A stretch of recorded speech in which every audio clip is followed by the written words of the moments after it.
नमस्कार, सुबह के 9 बजने वाले हैं और ये वक्त है 9 की 9 खबर का। मैं हूं आपके साथ विभा उपाध्याय और बड़ी खबर इस वक्त खगड़िया से।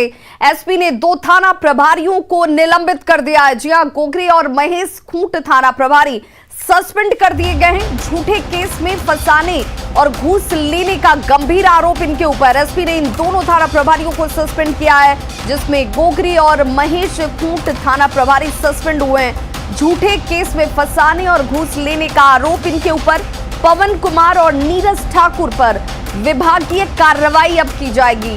मामला फतेहपुर गांव का है, जहां प्रेम प्रसंग में एक प्रेमी जोड़े ने मंदिर में शादी कर ली थी। लड़की के घर वालों ने थाने में मामला दर्ज कराया था, जिसकी जांच में पुलिस जुटी और लड़के के बजाय उसके दोस्त छोटू सिंह को गिरफ्तार कर लिया गया। छोटू सिंह को महेश खूंट थाने लाया गया और इसी बीच फरार प्रेमी जोड़ा भी पुलिस को मिल जाता है और दोनों का कोर्ट में बयान दर्ज कराकर छोड़ दिया गया। लेकिन छोटू सिंह को छोड़ने के लिए महेश खूंट थाना ने घूस की डिमांड कर दी। छोटू सिंह ऑटो रिक्शा चलाता है और उसके पास पैसे नहीं थे, इसके लिए उसने केस यहां पर महेश खूंट थाने को रुपए देने से इनकार किया। लेकिन महेश खूंट थाने को इस शख्स की तरफ से रुपए भी दिए जाते हैं। इसके बावजूद उसे छोड़ने की बजाय महेश खूंट थाना ने छोटू को गोगरी थाने के हवाले किया, जहां आरोप है कि गोगरी थाना प्रभारी पवन कुमार ने मनगढ़ंत एफआईआर लिखी। छोटू पर पुलिस से मारपीट करने का आरोप लगाया गया और जेल भेज दिया गया। परिजनों की शिकायत के बाद जब एसपी ने इस पूरे मामले की जांच करवाई तो सब कुछ साफ हो चुका था। 13 दिन जेल में रहने के बाद निर्दोष छोटू सिंह बाहर निकला है। से लाके उनके बाद पूछताछ के बाद जो है पैसे उसी रकम लेके 25,000 रुपए लेके उनको बाद में गोगरी थाना को सौंप दिया गया और गोगरी थाना जो एक फर्जी तरीके से फतेहपुर हाहाधार का घटना दिखाकर इन्हें एक साजिश के तहत इन्हें जेल भेज दिया। केस बना के झूठा केस बना के फिर भेजा हमको जेल भेजने के बाद हम वहाँ रहे हम 13 रोज के बाद निकले और जो कर्ज पे रुपया उठा के लिए हैं वो हमको किसी तरह इंसाफ मिल जाए। और क्या, ये सस्पेंड से आप खुश नहीं है? सस्पेंड से भी खुश हैं। मेरा ही हुआ, लेकिन मेरा अन्याय नहीं हुआ। हम कर्ज पे लेके रुपया दिए हैं, वो तो होना चाहिए कुछ। दोनों ही थाना प्रभारियों को सस्पेंड किया जा रहा है, उन पे विभागीय कार्रवाई स्टार्ट की जा रही है और जो है वहां पर अन्य पदाधिकारी प्रभार में रहेंगे। तो देखिए, ये कानून के रखवाले हैं जिन्हें जिम्मेदारी दी गई थी न्यायोचित कार्य करने की। वो किस तरीके से अपने पद का, अपने पावर का दुरुपयोग कर रहे थे। एक निर्दोष शख्स को पहले छोड़ने के लिए पैसे की डिमांड की जाती है, पैसे लेने के बाद भी इस शख्स को छोड़ा नहीं गया। बेगुनाह और बेकसूर होते हुए भी 13 दिनों तक ये शख्स जेल में रहता है। जिन 2 लोगों को लेकर मामला दर्ज हुआ था वो दोनों लोग कोर्ट में पेश होते हैं, बयान दर्ज होता है। इन दोनों लोगों को छोड़ने के साथ ही इस शख्स को छोड़ने की बात थी, लेकिन इस शख्स को 13 दिनों तक जेल में रखा गया, घूस भी ली गई और प्रताड़ना का भी मामला। सहयोगी दिग्विजय हमारे साथ इस वक्त ज्यादा जानकारी के साथ वो लाइन पर खगड़िया से जुड़ गए हैं। दिग्विजय, इन दोनों ही अधिकारियों को निलंबित कर दिया गया है, लेकिन पीड़ित का कहना है कि उसके साथ न्याय कैसे होगा। उसके साथ जो गलत हुआ, निर्दोष होते हुए भी 13 दिनों तक जेल में रखा गया, उससे लेकर न्याय कैसे मिलेगा? सबसे बड़ी बात है कि जिस तरह से खगड़िया जो गोगरी थाना पुलिस है और महेशखूंट थाना पुलिस ने जो है सो फर्जी एफआईआर करके जो छोटू सिंह है उसको भेज दिया गया है। तो मामला का खुलासा होने के बाद डीएसपी को जांच का आदेश दिया गया। तो उसके बाद दोनों थाना प्रभारी को निलंबित कर करके विभागीय कार्रवाई शुरू कर दी गई है। लेकिन सबसे बड़ी बात न्यूज 18 भी यही सवाल उठा रहा है कि आखिर जो वो निर्दोष था, वो 13 दिन जो जेल में रहा था, उसका जो खामियाजा जो है उसको भुगतना पड़ा है। निर्दोष होने के बाद भी उन्हें जेल में रहना पड़ा है। तो ये लेकर के लोगों का भी सवाल उठ रहा है ये चीज। और वो जो छोटू सिंह है उनसे जो हमारी बात हुई, उनका कहना है कि जो वो थाना में, जो महेशखूंट थाना में जो पैसा दिए थे, वो किसी से कर्ज लेकर के वो दिए थे। तो वो पैसा मेरा जो है सो कैसे निकलेगा? तो ये कई सवाल है। हमारे खगड़िया एसपी से जो बात हुई, उनका कहना है कि पूरे मामले पर वो जांच फिर से वो चल रही है और जो भी इसमें संलिप्त होंगे उसके साथ जैसे दिग्विजय, इस मामले के सामने आने के बाद भले इन दोनों ही थाना प्रभारियों को निलंबित कर दिया गया हो, लेकिन ये पहले विक्टिम भी नहीं होंगे। इनसे पहले भी कई लोगों के साथ इस तरह की घटनाओं को इन अधिकारियों ने अंजाम दिया होगा, तो क्या इसके मद्देनजर भी आगे जांच की जा रही है? जी, सबसे बड़ी बात बता दें कि जैसे ही ये मामला का खुलासा हुआ, दोनों जो थाना प्रभारी को जो निलंबित किया गया था, उसके बाद स्थानीय लोगों का ये कहना है कि पिछले महीने जो गोगरी थाना पुलिस है 75 से अधिक केस एक महीने में दर्ज की है। ऐसे में कहीं ना कहीं ये सवाल उठ रहा है कि इस तरह के जो मामले होंगे, ये कई तरह के मामले होंगे, कई FIR होंगे जिसमें निर्दोष को फंसाया गया होगा। उस पूरे मामले की जांच एक अलग से टीम बना करके जितने भी FIR हुए हैं इस थाना प्रभारी के रीजन में, उनकी अलग से लोग जांच की मांग कर रहे हैं कि कई ऐसे निर्दोष भी होंगे जिन पर FIR होगा। तो ये एक तरह से कह सकते हैं कि ये बड़ी मामला सामने आई है। कई निर्दोष को भी इस FIR में फंसाया जा सकता है या इस तरह के मामला सामने आ सकते हैं। तो ये जांच रिपोर्ट आने के बाद ही अलग से यदि FIR की जांच होती है तो ये पूरे मामले सामने आ सकते हैं। चलिए, बहुत बहुत शुक्रिया दिग्विजय इस तमाम जानकारी के लिए। तो देखिए, मामला एक ही नहीं है, एक और भी ऐसा ही मामला, और इसी वजह से ये कहा जा रहा है कि खगड़िया की खाकी दागदार हो गई है। गोगरी थाना क्षेत्र के फतेहपुर गांव में एक महिला ने 11 साल के बच्चे समेत 4 लोगों पर छेड़खानी का आरोप लगाया। आरोपियों में नाबालिग की मां और पिता भी शामिल हैं।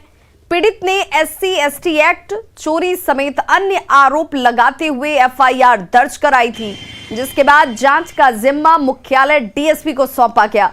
जांच के बाद नाबालिग समेत सभी आरोपियों की गिरफ्तारी के आदेश दे दिए गए। आरोपी बनाई गई महिला का यह कहना है कि उनका पति पिछले 3 साल से बेंगलोर में रहता है, लेकिन इसके बावजूद उसमें केस किया जाता है, उसके ऊपर केस में शख्स का नाम डाला जाता है।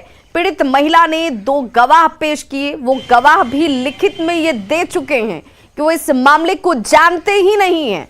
आरोपी महिला की माने तो पीड़ित महिला ने उससे 60,000 रुपए लिए थे और जब पैसे लौटाने के लिए उससे कहा गया तो उसने पूरे परिवार को ही केस में फंसा दिया।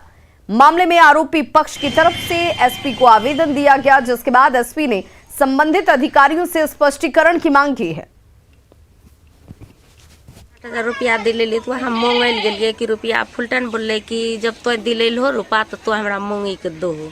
तो हमें वहाँ गलिए घर पर मंगल रुपया, तो हमार पति 4 साल से बाहर खटे रहे, तो वहाँ पर हुआ केस करी दिल के। हमारा बच्चा 11 साल के छोटा बच्चा रही। फर्जी FIR अभी ये कहना थोड़ा सा जल्दबाजी होगी, क्योंकि FIR जिन धाराओं में हुआ और जिस वक्त हुआ उस वक्त हो सकता है कि अक्यूज्ड की उम्र के बारे में जानकारी ना हो, और ऐसे भी 4 अभियुक्त हैं उसमें। ये जो लड़के की बात आप कर रहे हैं वो सिर्फ एक ही उसमें अभियुक्त है, तो फर्जी FIR था ये कहना अभी जल्दबाजी होगी। लेकिन इसमें मामले को संज्ञान में ले लिया गया है और इस पर जो है पुनः जाँच करके और उचित कार्रवाई की जाएगी। जिन लोगों के द्वारा जो है लापरवाही बरती गई है उन पर भी कार्रवाई की जाएगी। मुख्यमंत्री नीतीश कुमार ने शनिवार को पटना में integrated command and control centre के भवन का उद्घाटन किया। क्या है इस सेंटर की खासियत, बता रही है न्यूज़ 18 संवाददाता Sanjay Kumar. Patna smart city mission की दिशा में राजधानी ने एक कदम और बढ़ा दिया है। इंटीग्रेटेड कमांड कंट्रोल सेंटर, जी हाँ, ठीक हमारे पीछे यही वो बिल्डिंग है जिसे फ़िलहाल ICCC के नाम से जाना जा रहा है, और इसकी शुरुआत होने के साथ ही राजधानी पटना में लॉ एंड ऑर्डर कंट्रोल के साथ ही ट्रैफिक कंट्रोल की दिशा में एक महत्वपूर्ण अध्याय की शुरुआत हो जाएगी। दरअसल यहीं से राजधानी के चप्पे चप्पे पर नज़र बनी रहेगी और 250 कैमरे विधि व्यवस्था यानी लॉ एंड ऑर्डर को बनाए रखने के लिए राजधानी पटना में जो लगाए गए हैं वो सीधे तौर पर इसी सेंटर से जुड़ जाएंगे, और अगर तत्क्षण कोई घटना घटती है तो उसकी सारी तस्वीर CCTV कैमरे के माध्यम से इसी सेंटर में आएगी और तुरंत उसके बाद पुलिस एक्टिव हो जाएगी और इन्वेस्टिगेशन भी शुरू हो जाएगा। इसके अलावा राजधानी पटना में ट्रैफिक कंट्रोल के मकसद से भी कई CCTV कैमरे लगाए गए हैं और वो सभी कैमरे इसी सेंटर से जुड़ जाएंगे, यानी लॉ एंड ऑर्डर और जो ट्रैफिक है उस लिहाज से यह सेंटर काफ़ी महत्वपूर्ण साबित होगा। मुख्यमंत्री नीतीश कुमार ने आज इसका शिलान्यास किया है और आने वाले दिनों में जब यह सेंटर काम करेगा तो वह निश्चित तौर पर पटना पुलिस के लिए ही नहीं, पटना के आम लोगों के लिए भी बेहतर साबित होगा, क्योंकि तब लॉ एंड ऑर्डर और ट्रैफिक कंट्रोल की दिशा में एक महत्वपूर्ण कदम माना जाएगा। कैमरा पर्सन मनीष जुनेजा के साथ संजय कुमार, न्यूज़ 18 पटना। तो कल ही इसका उद्घाटन किया गया था और अब ये उम्मीद जाहिर की जा रही है कि इस सेंटर के जरिए एक जगह से विधि व्यवस्था से जुड़ी हुई, ट्रैफिक कंट्रोल से जुड़ी हुई तमाम चीजों को एक साथ सुनिश्चित किया जा सकेगा और इससे बेहतरीन नजर आएगी। लंबे इंतजार के बाद मुंगेर में रेल से सड़क पुल बनकर करीब करीब तैयार हो चुका है। 25 दिसंबर को पूर्व प्रधानमंत्री अटल बिहारी वाजपेयी के जन्मदिन पर पुल का उद्घाटन तय माना जा रहा है। निर्माण कंपनी ने 88% कार्य जो है उसे पूरा कर लिया है और जल्द ही 18 साल का इंतजार जो है वो खत्म होने वाला है। कार्य का जायजा लिया मुंगेर संवाददाता अरुण शर्मा ने। मुंगेर गंगा नदी पे बन रहे रेल से सड़क पुल की काम में काफ़ी तेज़ी आई है। आप देख सकते हैं कि पुल का जो मुख्य हिस्सा है उसको अप्रोच पथ के हिस्से से अब लास्ट में ऐड किया जा रहा है। ऐसा क्यास लगाया गया है कि 25 दिसंबर जो अटल जी का जयंती भी है उस पे इसको उद्घाटन करने की बात है। साथ में सिंगला जो कंपनी है उसके senior project manager Santosh ji भी साथ में, हम उन्हीं से जानेंगे कि काम की क्या स्थिति है, काम का क्या तेज गति। ये बताया जाए कि काम की क्या स्थिति है। काम आखिरी चरण में चल रहा है और करीब 88% काम पूरा हो गया है। अप्रोच रोड और वायाडक्ट का पोर्शन भी, और लास्ट पोर्शन जो हम लोग का रेलवे से कनेक्शन करना था P23 वाला, वो भी आज पियर कैप कास्ट हो गया है। केवल उस पर सुपर स्ट्रक्चर स्टील गडर का रख देना है। सरकार जब उद्घाटन करवाना चाहे करवा सकते हैं, हम लोग जल्द से जल्द काम पूरा कर देंगे। ये थे प्रोजेक्ट मैनेजर जो इनको साफ साफ कहना है कि काम का लगभग 88% काम हो चुका है। अब इसे जल्द से जल्द ये ख़त्म करने की और बढ़ चुके हैं। तो अब देखना है कि 25 दिसंबर को ये पुल उद्घाटन हो पाता है या नहीं हो पाता, ये तो आने वाला में समय बता रहे। लेकिन काम की गति है जो है वो काफ़ी तेज़ है। अरुण शर्मा, न्यूज़ 18 मुंगेर। और बड़ी खबर इस वक्त झारखंड के रांची से आ रही है, जहां इंदपीढ़ी में देर रात एक युवक की हत्या कर दी गई। मृतक युवक का नाम मुजाहिद बताया जा रहा है। रांची से ये बड़ी खबर, जहां के इंदपीढ़ी में हत्या के बाद जमकर बवाल किया गया। देर रात युवक की हत्या की जाती है। युवक का नाम मुजाहिद बताया जा रहा है। देर रात अपने घर लौट रहा था और इसी दौरान लाह फैक्ट्री रोड पर बाइक सवार 2 अपराधियों ने उसे गोली मार दिया, जिसमें ये युवक घायल हो जाता है। आनन फानन में मुजाहिद को इलाज के लिए अस्पताल ले जाया गया, लेकिन तब तक उसकी मौत हो चुकी थी। इधर पुलिस ने तुरंत कार्रवाई करते हुए हत्याकांड में शामिल एक आरोपी शाहिद उर्फ लंगड़ा को गिरफ्तार कर लिया। वहीं इस हत्याकांड से नाराज स्थानीय लोगों ने हंगामा करते हुए आरोपी के घर में आग लगा दी। बाद में मौके पर पहुंची पुलिस ने हालात को नियंत्रण में किया।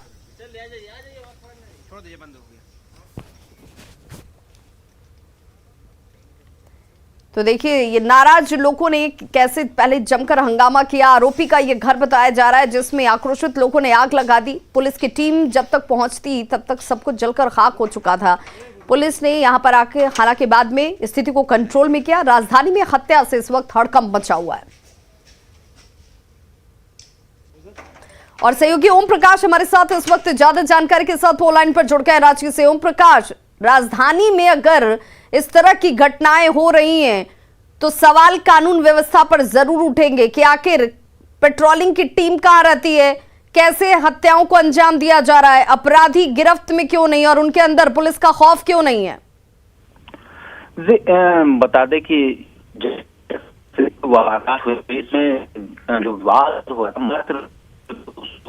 ये पूरा विवाद हुआ था और उसके बाद इस घटना को अंजाम दिया गया। वहीं घटना के बाद आक्रोशित लोगों ने घर को आग के हवाले कर दिया। लेकिन सवाल उठता है, सही बात है, कि पुलिस की टीम वहां पर मौके पर जब तक पहुंची तब तक काफी कुछ हंगामा हो चुका था, घर को आग के हवाले किया जा चुका था। वहीं दूसरी तरफ जो फायरिंग की वारदात हुई थी, मामले में आरोपी जरूर गिरफ्त में है, लेकिन से ये घटना घटी। ओम प्रकाश, इस हत्याकांड के पीछे वजह क्या सामने आ रही है? किस वजह से इस हत्या को अंजाम दिया गया?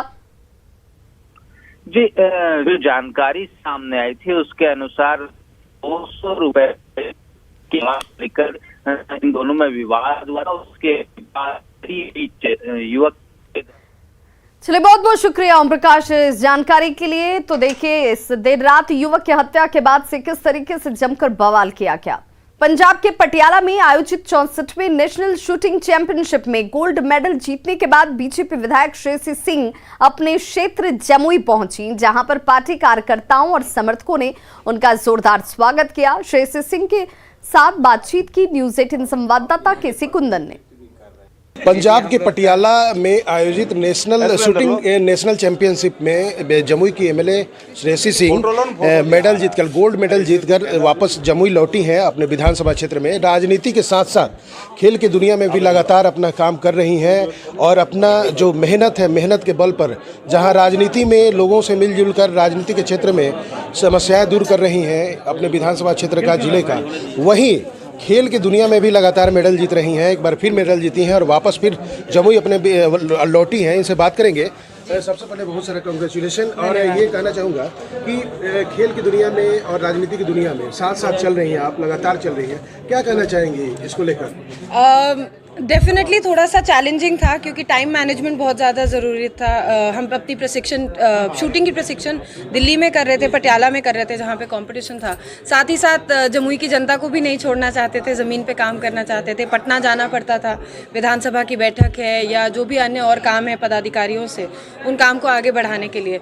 तो कहीं ना कहीं एक टाइम मैनेजमेंट बहुत क्रूशियल रहा हमारे लिए। लेकिन हाँ, आज क्योंकि गोल्ड मेडल जीत कर आए हैं तो लग रहा है कि जो चैलेंज था उसको हमने एक्सेप्ट किया और उस चैलेंज को कहीं ना कहीं उस पर हम लोग ने विजय पाई है, तभी हम लोग को सोना मिला है। जैसा कि देख सकते हैं, और श्रेयसी सिंह जो एमएलए हैं जमुई की, उनका सीधे तौर पर कहना है कि राजनीति के साथ साथ जो खेल का तालमेल है, सामंजस्य बैठाकर वो काम कर रही हैं, और जिसका नतीजा है कि खेल की दुनिया में वो जहां पर मेडल जीती रही है, अपने विधानसभा क्षेत्र, अपने जिले के लोगों के खिलाड़ियों के लिए भी सोच रही हैं, जिसका परिणाम आने वाले दिनों में जरूर दिखाई देगा।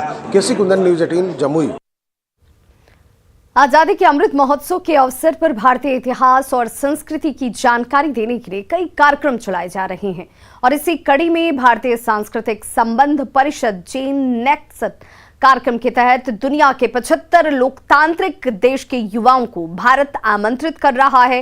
कार्यक्रम के तहत भूटान की 4 सदस्यीय युवा टीम भारत आई हुई है, जिसने बिहार के पर्यटक स्थलों का भ्रमण किया। भूटान के युवाओं ने गया, राजगीर और पटना के ऐतिहासिक स्थलों को देखा। इन युवाओं ने इस कार्यक्रम की जमकर तारीफ की।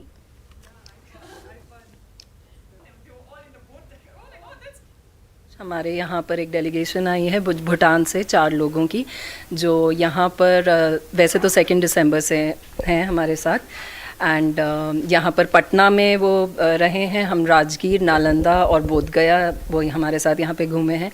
How was Bihar? Bihar is incredible. It's the Bihar अच्छा। Thank you. और अब बात बेतिया के सबसे बड़े अस्पताल की बदहाली की। जी हां, जीएमसीएच में इमरजेंसी से लेकर किसी भी वार्ड में मरीजों को बेड पर बिछाने के लिए चादर तक नहीं मिल रहे हैं। मरीजों को अपने घर से यहां पर चादर लेकर आना पड़ता है। अस्पताल का एक वीडियो सोशल मीडिया पर इन दिनों वायरल हो रहा है, जिसमें घायल मरीज चादर नहीं मिलने की वजह से खुद को फोम से ढककर सोया हुआ है। वायरल वीडियो में यह देखा जा सकता है कि किस तरह यहां घायल मरीज खुद को ठंड से बचाने की कोशिश कर रहा है। ऐसा सिर्फ एक मरीज के साथ नहीं हो रहा, बल्कि कई मरीज इसी हालात में यहां पर रह रहे हैं। अस्पताल में मरीजों पर करोड़ों रुपए खर्च किए जाते हैं, लेकिन मरीजों को सुविधाएं नहीं मिलती हैं, और वो इन तस्वीरों के साथ सब कुछ साफ साफ होता हुआ। नहीं, बेड पर गद्दा है, चादर नहीं है। चादर जो लगाया गया है, चादर बिछाए, चादर वो हमारा है। कहाँ से आए हैं? हम भावरा गांव से आए हैं। चादर नहीं है, डॉक्टर की तरफ से चादर नहीं है ना। क्या नाम पड़े अपने? रामविलास साहब। तो खबरों का सिलसिला लगातार जारी है, आप देखते रहिए न्यूज़ 18 बिहार झारखंड।